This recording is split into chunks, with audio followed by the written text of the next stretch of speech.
এই সেই জায়গা যে জায়গা থেকে বাচ্চাটাকে উদ্ধার করা হলো। আসলে এখন পর্যন্ত জীবিত বলে আমরা জানি, এবং যারা নিয়ে গেল সবাই বলতেছে বাচ্চা এখনো জীবিত আছে। নিয়ে গেল তো দেখায়, জায়গাটা দেখায়, আপনাদেরকে দেখানোর চেষ্টা করতেছি। এই সেই জায়গা, দেখেন যে জায়গাতে বাচ্চাকে উদ্ধার করা হয়েছে, জায়গাটা দেখতে পাচ্ছেন। আসলে কি বলবো, আসলে খুব দুঃখজনক ঘটনাটা।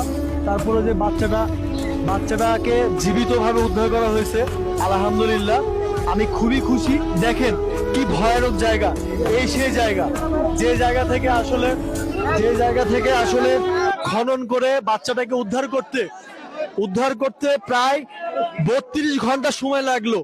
তো আসলে যাই হোক, আলহামদুলিল্লাহ আমি কেশুরহাট থেকে আসছিলাম শুধুমাত্র এখানে ভিডিও করার জন্য, আর লাইভে আপনাদেরকে দেখানোর চেষ্টা করছি। তো বাচ্চাটা শেষ পর্যন্ত উদ্ধার হয়েছে, আমি খুবই খুশি। সবাই বাচ্চাটার জন্য দোয়া করবেন, বাচ্চাটা যেন আসলে সুস্থ হয়ে যায় খুব দ্রুত। বাচ্চাটাকে আসলে হাসপাতালে নেওয়া হলো অ্যাম্বুলেন্সে করে। সবাই ভালো থাকবেন।